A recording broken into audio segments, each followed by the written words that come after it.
Shalom semua, apa kabar? Luar biasa ya, sebetulnya menjawab biasa saja nggak apa-apa juga.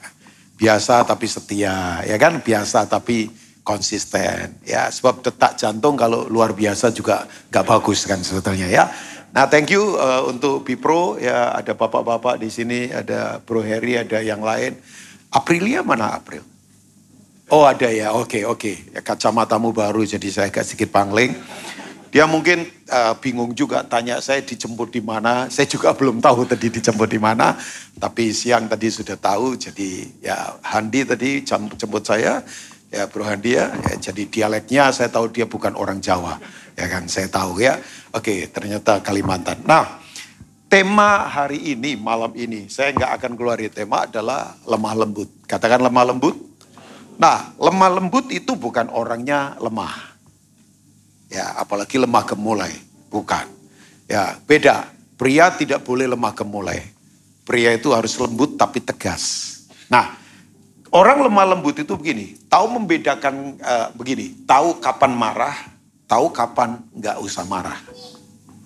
Ya, itu lemah lembut. Saya ulangi lagi ya. Lemah lembut sederhana sekali sebetulnya. Bahwa dia tahu kapan dia marah, tapi dia tahu kapan tidak marah. Untuk hal yang tidak esensi tidak perlu marah. Tapi untuk yang esensi ya perlu kita marah kudus. Marahlah ya, misalnya ketidakadilan diinjak-injak, marahlah. Loh iyalah, ya satu kali saya layani satu jemaat, aneh itu di Jakarta ibadah jam 6 pagi, kan aneh banget.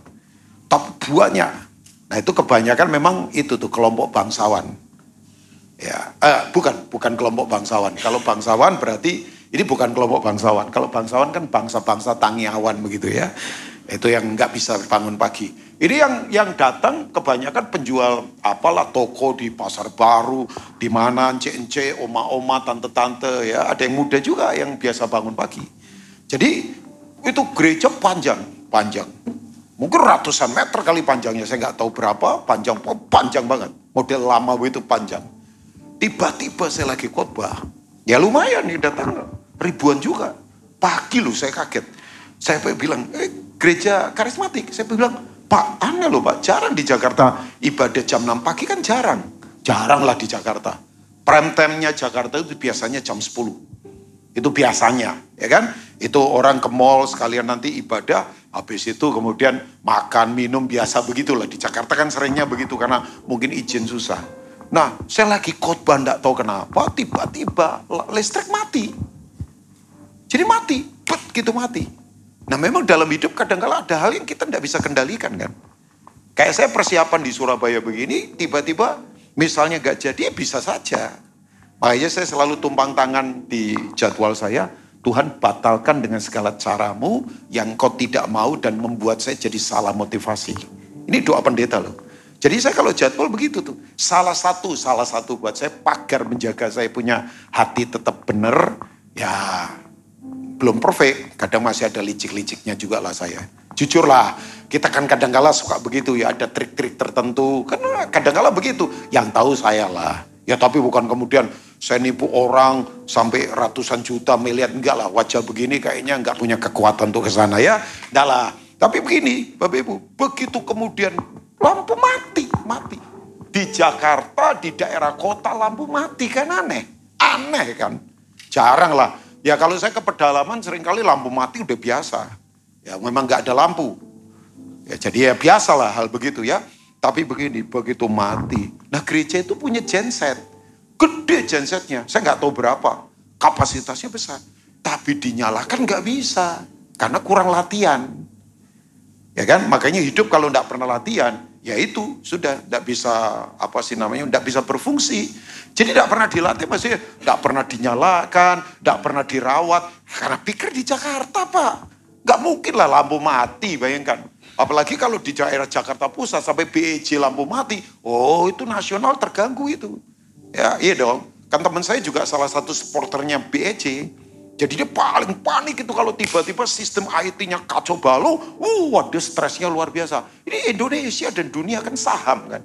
Apa sih namanya? Pasar uang begitu, BEJ. Ya Bursa Efek Jakarta. Itu salah satu teman saya support di bagian IT-nya. Dan termasuk petinggi dia. Sampai saya dorong, kamu jadi ketua BEJ lah, kepala BEJ. Lumayan kan, Pendeta Rubin Ong, temennya kepala BEJ kan lumayan kan. Walaupun saya nggak ada urusan saham sama dia, tapi paling nggak kan, ya siapa tahu dia jadi menteri, ya kan. Ya saya bisa berkunjung ke perumahan Kartika Chandra. Apa itu Pak? Itu kawasan menteri lagi. Ya tapi sebentar pindah ke IKN kan. Nah itu ke daerahnya Handi itu sebentar. Jadi dia orang ibu kota ini bakalan. Ya kan? Yang orang ibu kota sekarang udah nanti Kalimantan Timur ya. Nah Bapak Ibu begitu mati. Nah ini yang saya mau beritahu buat Bapak Ibu semua. Itu petugasnya genset dimarahin sama diakennya gereja. Ya mungkin lumrah juga diaken marahin. Cuman waktu marah, nah yang saya sedih. Dia bukan anak Tuhan. Tidak beragama Kristen. Oke ya. Jadi dimaki begitu Bapak Ibu. Aduh. Nah saya bilang begini. Ya itu setelah itu. Pak, tidak perlu marah. Seharusnya yang marah saya kan. Iyalah. Loh saya teriak-teriak loh. Ibadah 3 kali. Ya radang tenggorokan mendadak langsung.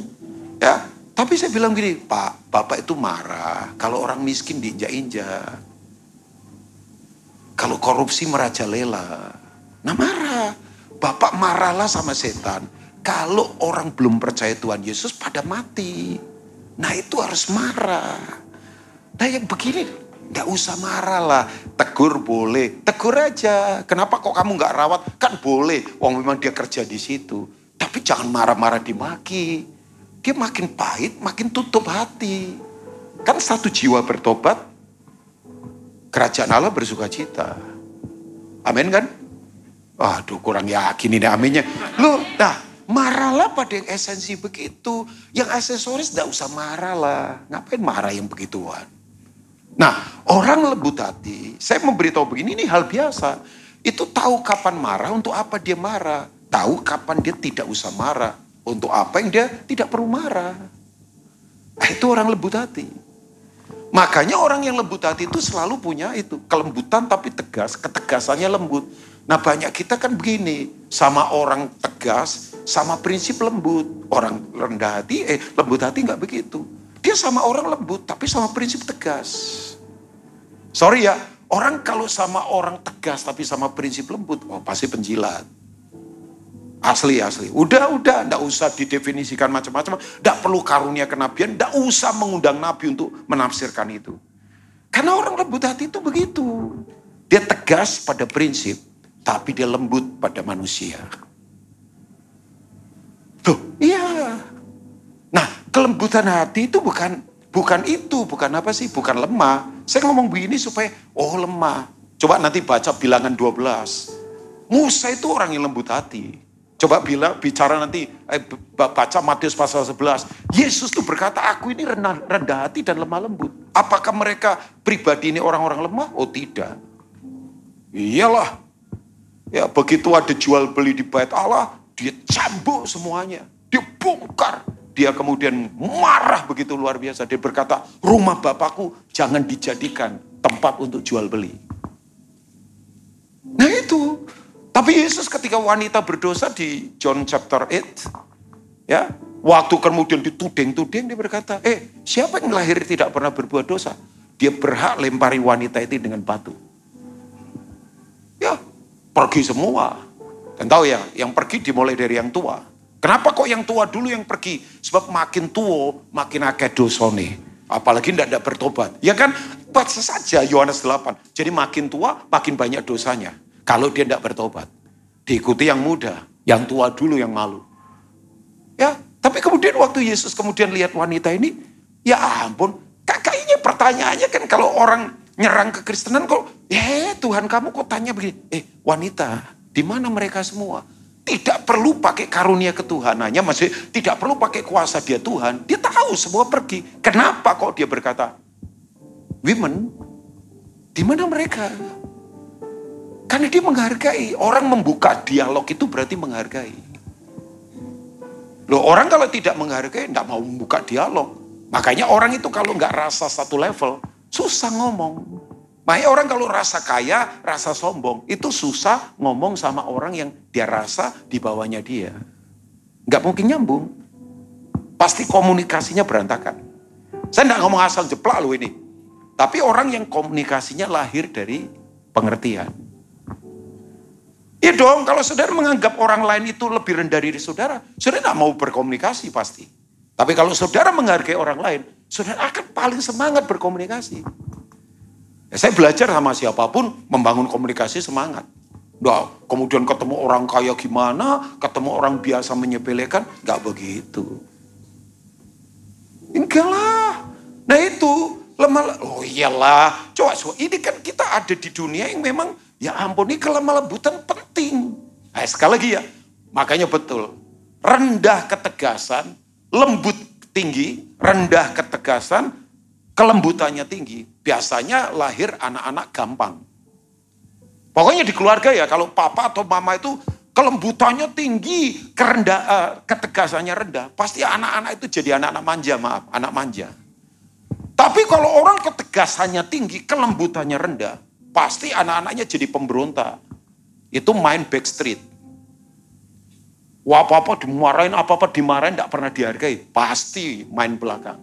Itu berarti anak-anak itu bisa punya potensi untuk jadi anak-anak pahit semua. Tapi yang parah lagi, rendah kelembutan, rendah ketegasan. Ya pasti jadi anak-anak gampangan.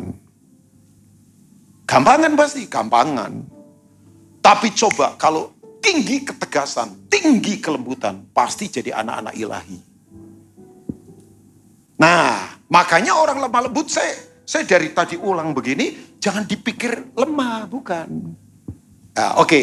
Nah, Pak Rubin misalnya tanya, kok saya tanya sama diri saya sendiri ya? Nggak, maksud saya kalau saudara tanya, tapi kalau nggak tanya nggak apa-apa juga lah. Pak Rubin ngapain sih ketegasan itu penting sekali? Kelembutan itu penting. Nah, kelemah lembutan itu kan salah satu dari buah roh. Rohnya satu loh, bukan buah roh-roh loh.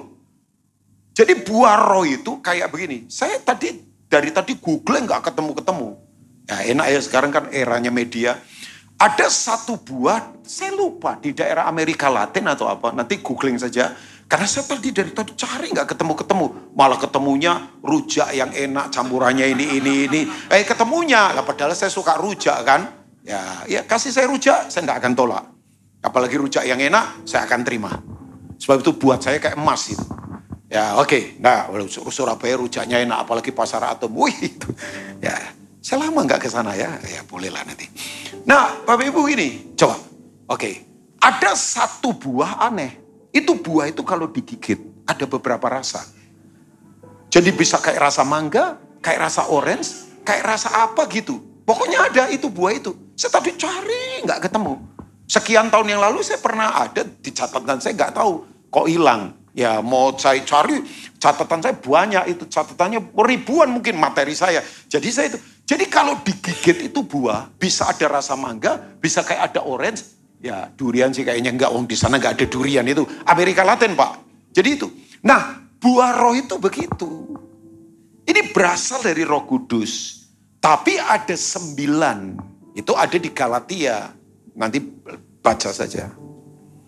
Nah buah roh itu kasih. Buah roh itu sukacita. Buah roh itu murah hati dan sebagainya. Nah salah satunya adalah lemah lembut.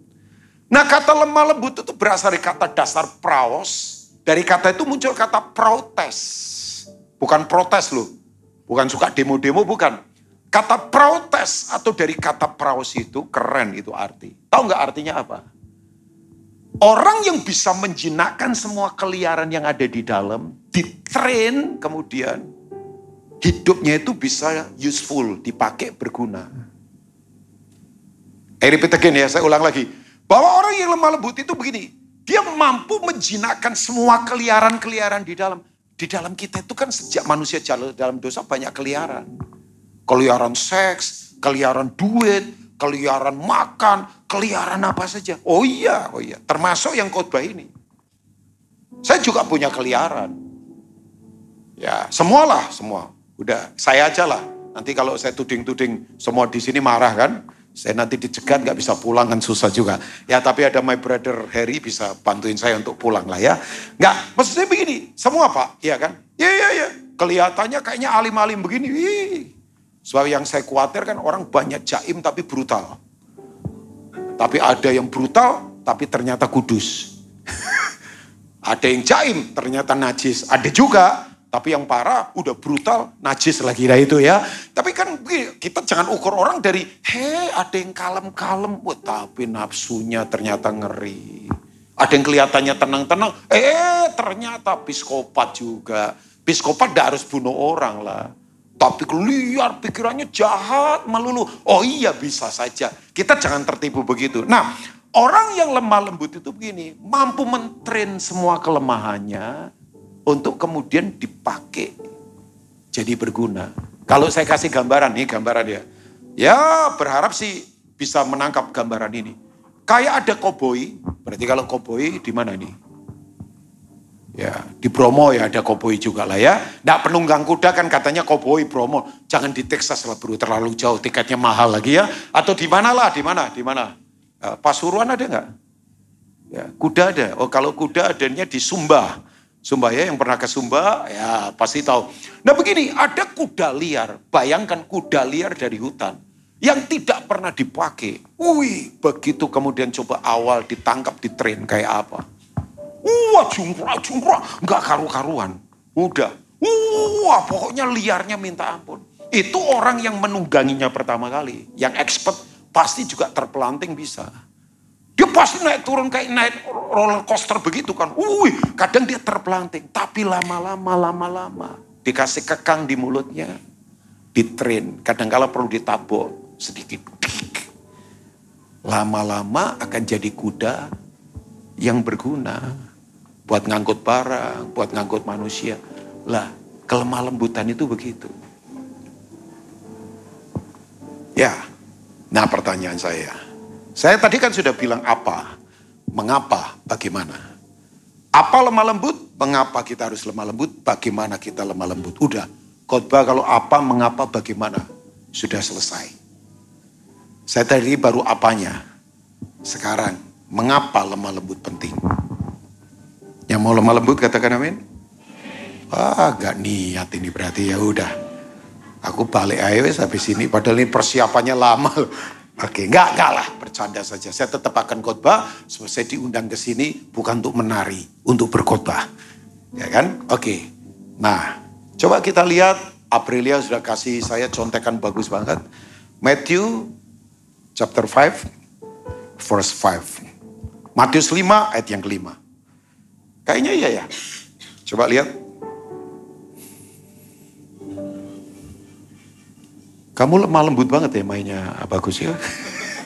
Nggak bagus bos, dia mengikuti tema. Ya. Nah thank you ya. Nggak apa-apa, kok marah begitu? Jangan dong lemah lembut. Saya lagi khotbah lemah lembut, enggak lah ya, bercanda saja. Ya ganti NOC ya, janganlah dia nanti main drum lagi. Ya oke. Nggak tahu sih ya tiba-tiba ada di sini apa ngontrol saya atau ngecek saya nggak tahu juga ini. Ya, enggak lah, bercanda ya. Ya, oke. Berbahagialah. Nah, ini kan khotbah di bukit. Khotbah di mana? Bukit. Menurut para pakar teologi ya, kalau Bapak Ibu itu lakukan Matius 5, Matius 6, Matius 7, berarti Bapak Ibu punya dasar kekristenan yang very, very strong. Sangat kuat. Sebab dasar gereja itu Matius 5, Matius 6, Matius 7. Semua tulisan rasul yang lain mengambil dari Matius 5, Matius 6, Matius 7. Ini yang bikin Mahatma Gandhi terkagum sama Yesus. Makanya dia berkata begini, aku gak suka agama Kristen, tapi aku mencintai Yesus. Ya agamanya sebetulnya gak usah lah, yang penting pribadinya. Sebab kalau beragama nanti bahaya. Cuman ngomong tapi gak praktek. Saya ngomong agama ini bukan agama yang diakui di Indonesia, bukan. Tapi roh agama yang ada dalam diri kita. Yang bahaya itu roh agamawi itu loh. Pinter ngomong firman tapi prakteknya gak bisa. Itu kayak gajah dibelangkoni iso khotbah orang iso ngelakoni. Nah itu kan. Saya membayangkan gajah dibelangkoni itu belangkonnya segede apa. Nah ini dia. Nah kata berbahagia di sini tahu nggak? Ini berbahagia bukan karena dapat mobil baru, dapat anak baru, dapat karir baru, bukan. Berbahagia di sini ini tingkatan orang yang sudah mati ketemu Tuhan. Ada orang ya takut mati tapi harus mati. Ada. Takut mati tapi harus mati. Kenapa? Karena cancer stadium 4. Jadi dia takut mati, tapi dia harus mati. Begitu kemudian dia didoakan, dia nggak mau mati, tapi mati. Ternyata keluarganya tuh nangis betul-betul luar biasa, bersyafaat, didoakan lagi bangkit. Jadi kayak mati suri begitu, tahu nggak? Keluarganya dimarahin. Kok kamu doakan saya untuk bangkit lagi? Kenapa? Aku tuh lihat indahnya luar biasa di sana. Aku nggak pengen balik lagi. Didoakan lagi, mati lagi. Oh ya, loh ada nih kisah nyata. Makanya orang kalau sudah mengecap yang spiritual itu, yang ginian ini nggak ada artinya. Makanya nggak usah sombong lah sama jam tangan merek apa, sama apa. Udah biasa saja, biasa. Mata saya tuh melihat apa saja udah biasa. Ini Pak, nggak ada tuh. Makanya di otak sistem saya ini kayak bodoh kayaknya ya. Nggak pengen. Saya ditanya pengen apa? Nggak pengen. Pengen nyenengin Tuhan saja. Bukan karena saya pendeta loh. Makanya saya kadang-kadang sampai bikin, saya ini kurang ambisi atau apa. Orang ngomong, kamu dari dulu begitu terus. Lah suruh apa? Yang penting berdampak saja di pelayanan. Loh iyalah, pengen apa coba? Mobil ya 5 tahun lagi, bosen juga. Rumah ya begitu saja. Mau apa coba? Mau apa? Pamer-pamer apa? Sepatu silakan pakai Gucci, pakai apa? Silakan pakai saja gak apa-apa. Tapi kan nanti model baru lagi. Masa seumur hidup ngejar model baru terus. Lupa mengerjakan kehendak Tuhan. Tiba-tiba dia datang, tanggung jawab kita gimana? Oke, sedikit mengintimidasi sih sebetulnya ya. Berbahagialah orang yang lemah lembut karena mereka akan apa? Memiliki bumi. Ya, bumi lu bukan dunia. Tahu nggak bumi? Bumi itu adalah tempat yang Tuhan ciptakan. Ya, sementara dunia itu sistemnya. Jadi orang yang memiliki bumi, saya beritahu, makanya kekayaan Tuhan itu di bumi. Emas, perak, air, apalagi hikmat. Ya, saya beritahu ya, tolong catat ini. Ada 5 kekayaan yang Tuhan ciptakan di bumi. Hikmat, tanah, air, emas, dan kemudian agrikultur, pertanian. Ini bisnis ini, Bapak Ibu, tidak akan mungkin menurun karena ciptaan Tuhan. Nah, di bumi ini ada kekayaan begini, tapi harus dikonversi. Konversi itu begini, dari satu bentuk diubah ke bentuk yang lain. Makanya perlu tata kelola. Nah, tata kelolanya ini butuh namanya itu kelemah lembutan. Kok begitu Pak Rubin? Iya dong. Pernah nggak lihat ada orang gelarnya hebat tapi ngamuan? Skillnya hebat tapi sombongnya minta ampun. Dikasih tahu susah. Padahal skillnya hebat. Ya nggak pernah jadi apa-apa. Saya tuh kalau nggak belajar ini Bapak Ibu, nggak mungkin saya ada di sini kok. Sorry ya, saya bukan tipikal orang yang cari-cari pelayanan. Minta-minta begitu, enggak. Wong buat saya pelayanan tuh itu kok apa kepercayaan dari Tuhan. Asli. Nah kalau orang berkata Pak Rubin batal ya pelayanan, ya nggak apa-apa juga. Nggak ngamuk, posting di Instagram, terus apa modelnya cemberut begitu, terus kemudian mau murtad pindah agama, come on. Nggak asli Bapak Ibu. Nggak, sebab gini, saya beritahu makanya kalau kita itu begini, nggak bisa self control dalam kehidupan. Potensinya hebat, skillnya hebat, tapi tidak pernah maksimal hidupnya. Ya begitu-begitu terus. Lah pemarah, malas, ya sombong, tidak mau denger-dengeran, selalu merasa diri paling hebat. Lah makanya orang yang tidak lemah lembut, susah memiliki bumi. Ya, ada yang tahu Mike Tyson ya? Mike Tyson siapa yang tidak kenal? Sejagat raya kenal. Zaman keemasannya dia, itu orang nonton tinjunya dia, pasti rugi. Iyalah, nunggu antri tiketnya panjang, beribu-ribu dolar, baru duduk beberapa detik, KO musuhnya. Apa nggak rugi itu? Oh iyalah, kita rugi. Saya dulu kan, yang paling nggak enak kan dulu itu tinjunya selalu hari Minggu. Nah kita kan ke gereja hari Minggu. Mungkin di Amerika, Las Vegas, Sabtu malam kan. Di kita kan Minggu pagi itu. Benar ya bro ya? Ya kan? Yalah jarak kira-kira sekian belas jam. Jadi sampai saya itu kadang kala. Ini setelah ikut pujian sekolah minggu atau remaja, nyelonong. Ke tetangga sebelah gereja, nonton tinju. Ya paling kemudian ketahuan guru sekolah minggu dijewer. Tapi kan itu tidak mempengaruhi keselamatan saya lagi ya. Jadi saya tetap jadi pendeta juga. Nah kita kan suka tinju. Ya laki-laki kan olahraganya tinju. Masa balet kan. Nonton apa kamu? Lomba balet. Kan enggak lah. Kita laki-laki Pak. Kalau enggak tinju Formula One atau sepak bola kan. Ya kan yang begitu-begitulah. Jadi laki bayangkan. Tapi begini. Weh, Mike Tyson terkenal. Kaya raya. Kaya raya lah. Hebatnya luar biasa. Seluruh dunia tahu dia. Sahamnya banyak. Punya jet pribadi. Walaupun mungkin dia terpuruk. Pindah kepercayaan beberapa kali. Dari apa. Cuman pertanyaan saya, ini pertanyaan saja, tolong dijawab, jangan ada dusta di antara kita. Yang sudah punya anak gadis, atau punya anak perempuan, nanti jadi gadis. Mau nggak Mike Tyson jadi mantu kita? Nggak, tanya Pak. Jangan ada dusta di antara kita Pak, coba. Nggak, tanya saja, tanya. Mau nggak? Loh, kaya loh, kan kita cari mantu kaya katanya, terkenal loh. Kenapa bisa begitu? Ya sorry ya. Mau pindah kepercayaan berapa kali, kalau nggak berubah insight.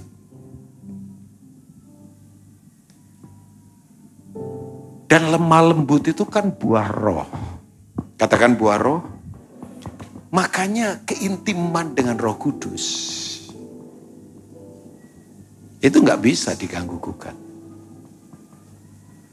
Ya, memang di perjalanan kadang nggak enak. Ya siapa bilang enak lah. Ya, tekanan begitu luar biasa. Tapi please, Yesus berkata, berbahagia orang yang lemah lembut. Karena mereka akan memiliki bumi. Ya, I can go on and on. Saya bisa kemana-mana. Promosi jelas. Kapasitas diperluas jelas. Kebesaran pasti. Ya.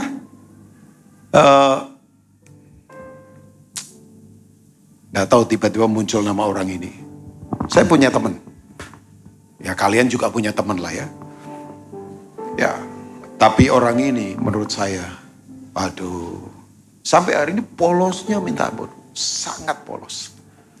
Mall ada 16. Hotel ada 3. Theme park ada 3. Kalau nggak salah ini, kalau saya nggak salah dengar. Mallnya itu tiap hari bisa di atas 18 miliar kotor. Kotor loh mallnya tiap hari. Itu dari 16 itu mungkin bisa di atas 18 miliar. Tiap hari. Ini kotor. Terus yang saya kagum lagi, bisnisnya dia enggak pakai utang. Jadi dia beli barang cash, makanya dia tekan harga. Jadi orang grosir pun ngambil dari dia, dijual lagi masih untung.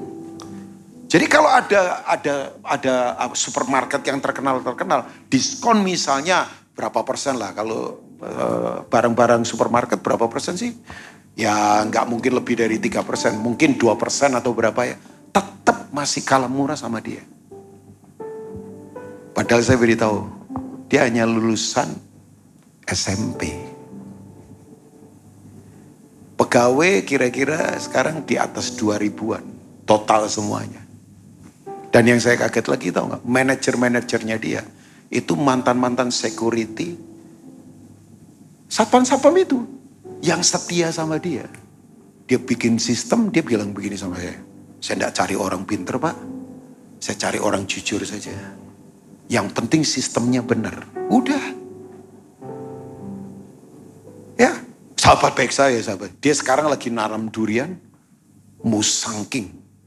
Bayangkan. Itu gedenya minta ampun. Wah, saya tanya terus kapan panen. Bukan, saya gak makan duriannya. Saya mau ambil supaya saya jual nanti. Ya kan, ya ada progresivitas, kreativitas dari otak saya juga ya. Nggak lah, nanti kan tolong jaringan. Tujuannya kan supaya nganggur-nganggur bisa kerja. Dan dia libatkan pendeta banyak untuk di pertanian ini. Asli. Sampai saya bilang begini sama dia, Pak, Bapak ini kuncinya apa? Saya sebetulnya tahu. Tapi memang kelemah lembutannya dia. Polosnya minta ampun. Dia satu kali telepon saya kaget. Telepon dia ngomong begini, Pastor Rubin, boleh nggak saya terbang naik pesawat di kelas bisnis? Loh, apakah saya berdosa? Ya ampun, enggak. Terbang saja.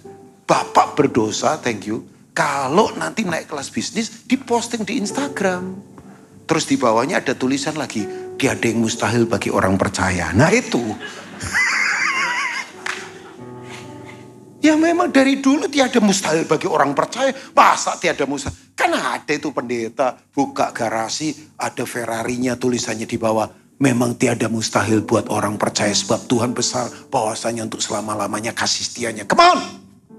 Saya bilang, kamu naik becak, kamu naik delman, kamu naik Ferrari, kamu naik bajai, Tuhan tetap besar. Masa Tuhan besar ditentukan dari mobilmu? Sembarangan lagi. Saya nggak tahu otaknya di mana itu. Tolong kalau direkam yang bagian ini di skip aja ya. Enggak lah, kira-kira saya kan nggak nyebut siapapun. Ada juga yang begitu-begitu. Bapak Ibu, tapi saya kemudian bilang sama dia, Pak, saya beritahu ya, Bapak ini memang lemah lembut. Tahu nggak? Kalau ngobrol itu selalu dengerin orang, matanya melihat, telinganya mendengar.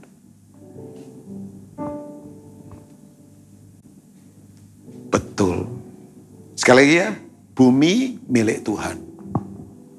Itu hanya dipercayakan pada orang-orang yang self-controlnya kuat. Sekali lagi sorry ya, boleh bergelar master, boleh punya skill hebat. Tapi kalau ngamuan, sombong, gak jujur, sama duit gak bener, gak pernah bisa maksimal.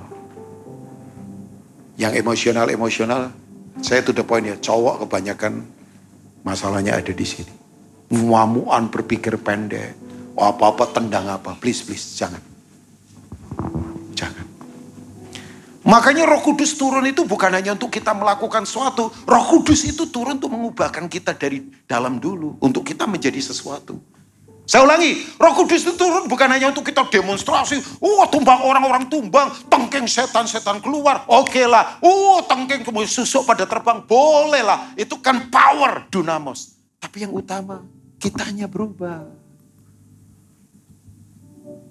Jangan tuntut istri berubah. Jangan tuntut lingkungan berubah. Jangan tuntut suami berubah. Mulai dari saya yang berubah. Perubahan saya membawa dampak buat orang di sekitar saya. Tanda orang berubah bukan karena pinter khotbah perubahan. Bukan karena membaca buku perubahan. Berdiskusi perubahan, bagus. Ngomong perubahan, oke. Baca buku perubahan, gak ada salahnya menambah pengetahuan. Tapi apakah itu perubahan? Tidak, karena perubahan adalah perubahan sampai terjadi suatu perubahan. Siapa yang merasakan? Orang sekelilingnya.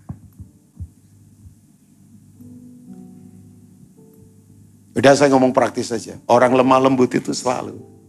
Kalau komunikasi, gak pernah remehkan siapapun. Dengar nasihat, selalu gampang terbuka. Ya. Udah.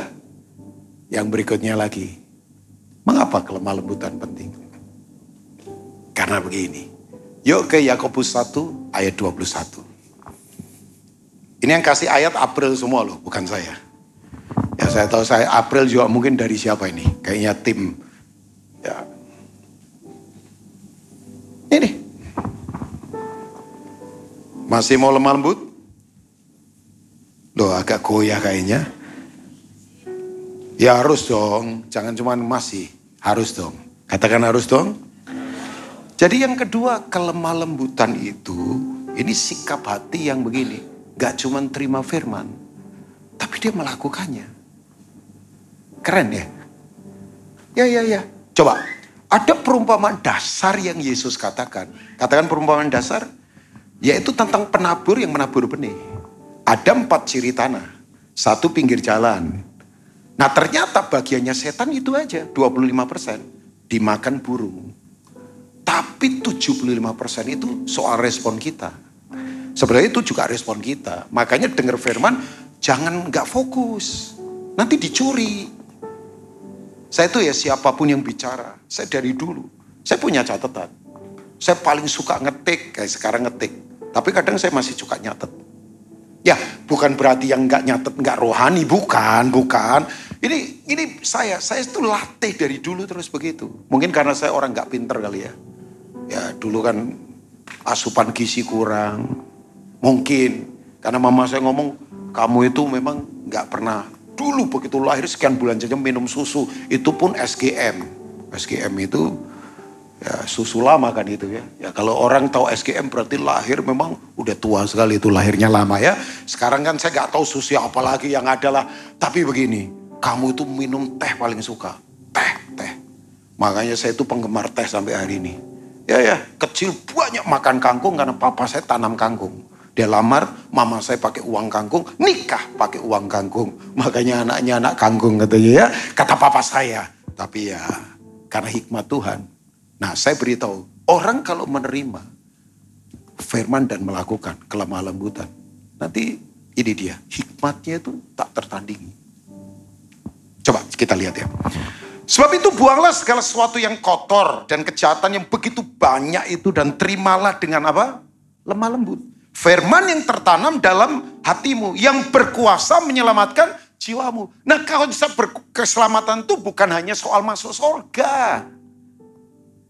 Dalam bukunya yang disebut dengan The Trailer of Bible, T.S. Eliot berkata ada 4 step dalam kekristenan. 1 penciptaan, 2 kejatuhan, 3 penebusan, dan yang keempat glorification. Kenapa kok keempat glorification? Nah, ada aliran tertentu yang berhenti hanya di penebusan. Oh, manusia berdosa, dilaknati, nggak layak, kemudian ya diselamatkan masuk surga. Padahal kita harus masuk ke step berikutnya namanya glorification. Kemuliaan yaitu seperti Kejadian 1 ayat 26. Manusia itu mulia. Nah, mulia di sini adalah kapasitasnya seperti Tuhan. Bukan sama loh saya bilang, tapi seperti Tuhan. Nah, orang-orang begini nih orang-orang yang hikmatnya tak tertandingi. Tapi kuncinya adalah begini, mesti terima firman dengan hati yang lemah lembut. Saya tuh sampai hari ini kalau lihat misalnya kata di WL, saya nggak puji dia ya. Mimpin pujian bisa nangis begitu. Saya iri loh. Ya. Tadi kan WL-nya nangis. Ya, saya berharap sih bukan karena tadi anjingnya kecepet pintu kemudian luka. Enggak lah ya. Tadi WL-nya mana? Oh ya, saya jujur bro, tadi bro. Enggak puji. Saya iri saja. Saya kadang-kadang kalau lihat ada orang dengar khotbah masih menangis, saya sampai bilang gini, Tuhan, beri hati seperti itu dong. Aku mau. Oh, saya paling gak mau. Kalau gara-gara jam tangan nangis, kampungan itu. Gara-gara teman beli apa, kemudian saya iri nangis. Enggak lah, kampungan yang begituan. Tapi untuk yang esensi, yuk. Nah tolong ini, terima firman dengan lemah. Sorry ya. Terlalu lama jadi Kristen. Kalau dengar tapi tidak praktek. Itu bahaya asli. Saya tuh setahun bisa sekian kali masuk ke pedalaman. Saya belum lama ini bulan Mei sibuknya luar biasa. Salah satunya saya ke Tobadak kemarin. Mana Pak LE? Bukan. Tobadak itu dari Makassar 14 jam. By car. Notok. Itu udah tidak bisa lari kemana-mana. Gunung jalannya pasir. Apa sih? Lumpur. Siang panasnya minta ampun, kalau hujan bajanya minta ampun, buayanya banyak di situ, rawa kan daerah rawa, buayanya asli gede-gede, gak pakai kumis lagi. Terus kemudian tahu gak, ular piton itu bisa minimal 3 meter, orang banyak dimakan. Saya tinggal di perumahan penduduk 5 hari, kita ambil 50 rumah, kita train pendeta-pendeta, kita bawa sound system dari Makassar. Nah, orang tanya, ngapain sih kamu capek-capek? Jadwal di Jakarta atau di kota kan lebih enak. Saya paksa. Karena begini, kalau nggak ada kenyamanan, saya harus ciptakan, kalau nggak ada aniaya, saya ciptakan aniaya semu. Tapi disitulah saya praktek firman. Loh, saya ketemu ibu, ngobrol di Bro Heri, ngobrol. Ceria, tinggi, gembala. Sebentar ya, saya mundur 5 menit, gak apa-apa ya Bro ya. Jangan sedih begini wajahnya Bu ya. Enggak apa-apa ya 5 menit. Setelah ini kita selesai. Enggak, masih ada waktu kah? Atau saya harus selesai? 5 menit lagi ya. Setelah ini kita selesai. Enggak, karena dia udah punya tugas bagus banget untuk beritahu saya. Nah, saya ketemu ibu ini. Ngobrol Pak, ceria. Begitu saya kemudian selesai.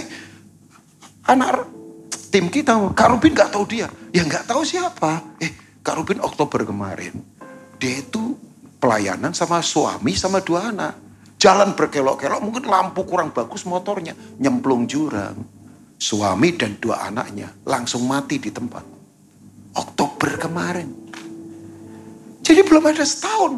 Tapi didatang ke pelatihan kita naik motor 3 jam, balik lagi 3 jam, semangatnya luar biasa. Ngomong itu tajamnya minta ampun. Gak kalah sama pendeta kota. Sorry ya, kadang-kadang pendeta kota pewahyuannya gak jelas juga. Karena gak pernah ngalami Tuhan. Cuman ngalami buku. Ya. Oh iya.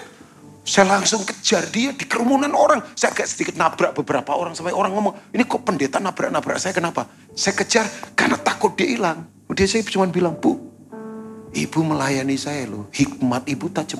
Makanya dari tadi saya ngobrol sama dia. Ada poin-poin yang saya kaget. Orang kalau menerima dan praktek firman, itu begitu. Ya ampun. Tajamnya minta ampun. Kita pikirkan cuma yang terkenal yang tajam. Ya terkenal karena mungkin tajamnya dari buku bisa saja. Ini praktek. Kan saya juga punya kepekaan roh. Kan saya ini, ya Tuhan taruh. Saya mencium saya bisa. Saya mendengar saya bisa. Saya merasa saya ada di satu ruangan. Begitu menghirup udara. Bisa rasa sesuatu. Oh nakut-nakutin nih pendeta. Enggak, itu kan hal lumrah karena kedekatan dengan roh Tuhan. Ya. Nah tapi begini, memang betul. Orang yang menerima dan lakukan firman, hikmatnya tak tertandingi. Tolong bersiap ya. AI generasi 4, sekarang udah generasi 4 atau berapa? 4.0 kalau nggak salah. Ini sekarang akan muncul nanti, tahu perasaan Bapak Ibu. Bisa diajak ngobrol, bayangkan. Ini yang penciptanya lagi ngomong, manusia tidak berguna. Tapi saya yakin. Tetap Tuhan pakai darah dan daging untuk punya hikmat yang tak tertandingi. Ya, Elon Musk datang ke sini, saya nggak bangga, biasa saja.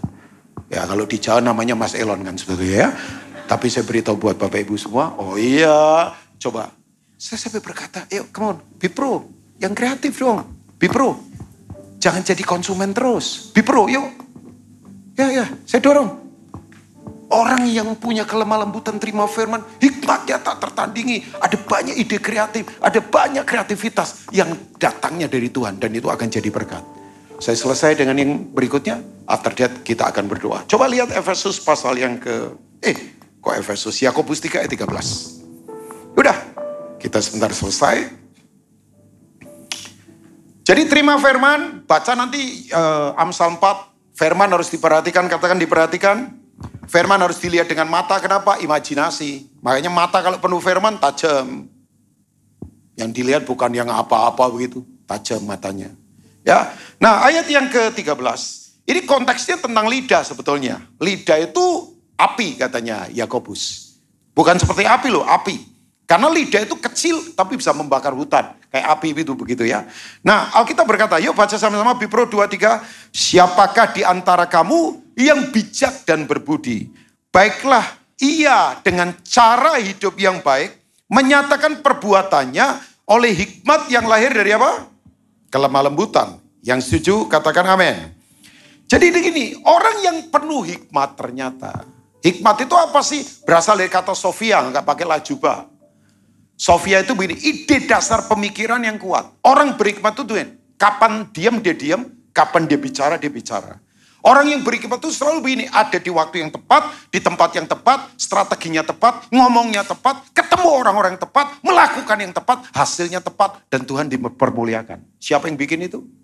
Karena hikmat itu adalah dasar bumi diletakkan. Oke, coba ada di mana itu? Sebentar. Dasar bumi diciptakan. Amsal 3 ayat 19. Sudah, saya tutup dengan ini. Coba. Kan tadi orang yang lemah lembut memiliki bumi kan. Kenapa? Ini penting sekali. Nah ini, coba baca sama-sama yuk Bipro 2-3. Dengan hikmat Tuhan telah meletakkan dasar bumi. Dengan pengertian ditetapkannya langit. Jadi kalau orang tidak punya wisdom.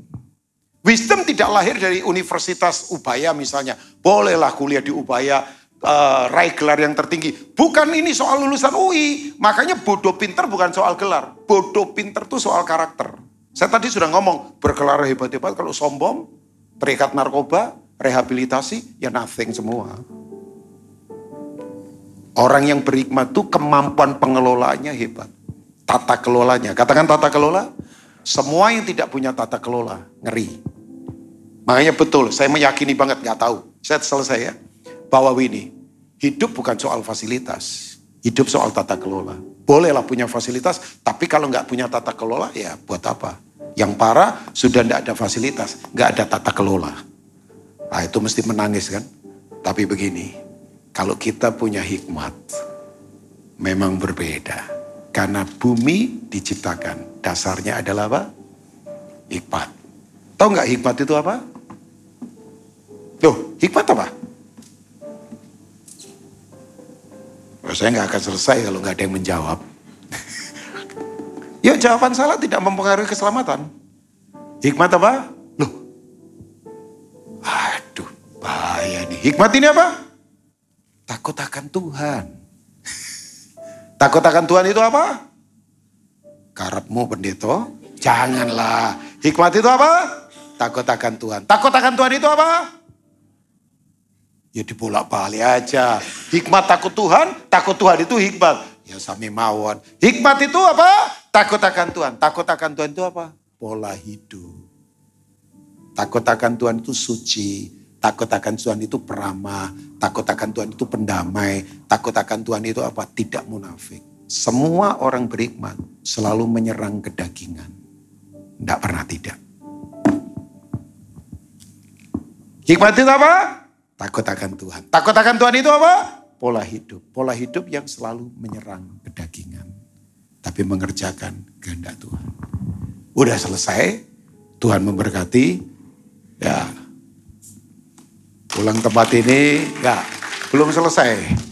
Yang kencan tetap jaga kekudusan dan takut akan Tuhan. God bless you all. Tuhan memberkati. Mari bangkit berdiri.